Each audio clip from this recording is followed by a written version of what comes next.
ขี้ไปเยี่ยวลูกไปหายจ่อยเขาปลาละม่วนนั่น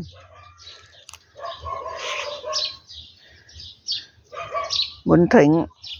งคือเลือดย่อยละยุ่งกัดบ่มักไปลบที่มืด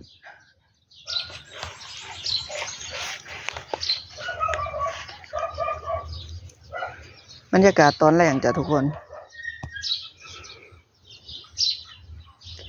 มาเด้ออีหมูอ้วนมาเด้อ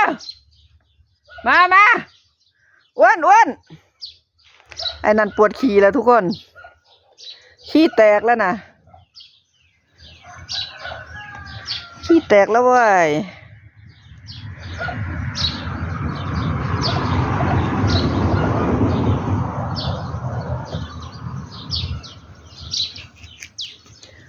บรรยากาศตอนแรกจ้ะทุกคน